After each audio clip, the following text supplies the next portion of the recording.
नमस्कार दोस्तों, आप सभी का इंस्पो हब में स्वागत है।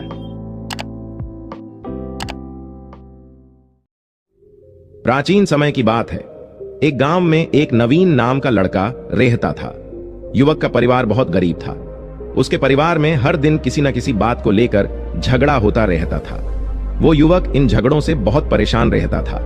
वह युवक काम के तलाश में बहुत सारे लोगों के पास जाता और कहता, आप मुझे एक छोटा सा काम दे दीजिए, क्योंकि मेरे परिवार की आर्थिक स्थिति बहुत खराब है। मुझे काम की बहुत आवश्यकता है। लोग उसकी मजबूरी का फायदा उठाकर उसे कम वेतन देकर काम पर रख लेते हैं।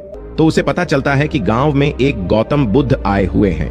ये सुनकर युवक गौतम बुद्ध के कुटिया में चला गया और गौतम बुद्ध के चरणों में बैठकर खूब रोया और कहता है, गांव के सभी लोग मेरे गरीबी पर हंसते रहते हैं। ये सुनते ही गौतम बुद्ध कहते हैं, इसमें लोगों की क्या गलती है? अगर गांव वाले तुम्हारा मजाक बनाते हैं, तुम्हें कम पैसा देते हैं, तो इसमें सिर्फ और सिर्फ तुम्हारी गलती है। तुम ही ने उन लोगों को छूट दिया है। गौतम बुद्ध की बातें सुनकर वो कहता है, गुरुजी, अब मैं क्या करूं? गौतम बुद्ध कहते हैं, पहली बात अपने जीवन का लक्ष्य। जब हम लक्ष्य किसी को बताते हैं तो आपको कुछ लोग सपोर्ट तो करेंगे, लेकिन बहुत सारे लोग ऐसे होंगे जो अनसपोर्ट करेंगे। इसीलिए जो भी आपका लक्ष्य है उसे पहले पूरा करो, फिर किसी को बताओ। अगर पहले बताओगे तो लोग रुकावटें पैदा कर देंगे। इसलिए भूल कर भी किसी को अपना लक्ष्य मत बताओ। दूसरी बातें जो तुम्हें किसी को नहीं बतानी है, अपनी समस्या, परेशानी इत्यादि कोई भी समस्या होती है तो हम तुरंत लोगों को अपना दुखड़ा सुनाने लगते हैं।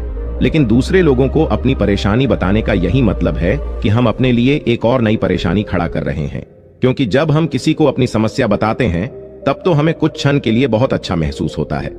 उस समय हमें ऐसा लगता है कि हमारा थोड़ा सा दुख हट गया हो, लेकिन कोई भी व्यक्ति हमारी परेशानी काम नहीं करता है, बल्कि उसे और बढ़ा देता है। इसलिए हमें कभी भी अपनी परेशानी किसी को नहीं बतलानी चाहिए। स्वयं ही उसका हाल खोजने की कोशिश करनी चाहिए, क्योंकि हमें हमसे ज्यादा बेहतर अच्छे ढंग से कोई नहीं जानता है। तीसरी बातें, तुम लोगों के सामने इस बात को कभी भी नहीं बताना कि तुम किस चीज के मालिक हो या फिर तुम्हारे पास कितना पैसा है। तुम तो अपने बारे में लोगों को ऐसे बताते हो जैसे तुम्हारे पास इतने घर हैं, पैसे हैं। जब तुम ऐसे लोगों से कहते हो तब लोग तुम्हारे बारे में गलत मतलब निकाल सकते हैं। वो लोग ये सोच सकते हैं कि ये मुझे नीचा दिखाने के लिए बाता रहा है। फिर वो लोग तुमसे नफरत करेंगे और तुम्हारे सामने तो कुछ नहीं बोलेंगे, लेकिन अंदर ही अंदर तुमसे नफरत करते रहेंगे और तुम्हें नीचा दिखाने की कोशिश करेंगे। और बहुत सारे लोग तो मिलेंगे जो तुमसे झूठा रिश्ता बना लेंगे और तुमसे पैसा निकलवाने की कोशिश करेंगे। इसलिए तुम्हें अपने धन दौलत के बारे में किसी को नहीं बतानी चाहिए।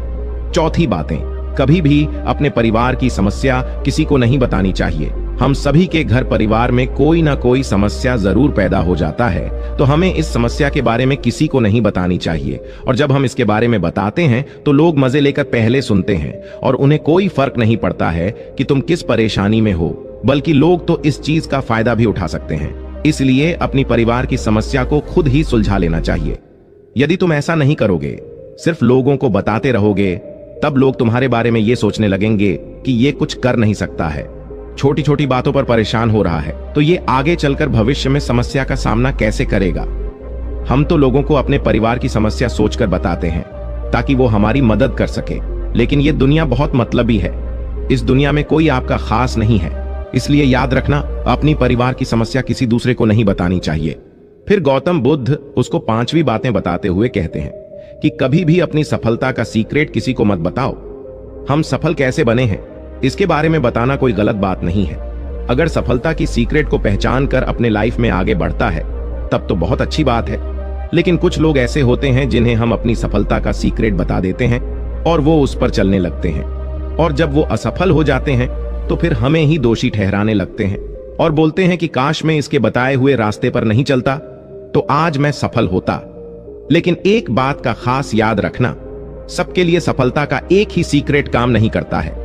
इसलिए कभी भी अपने सफलता का रहस्य मत बताओ।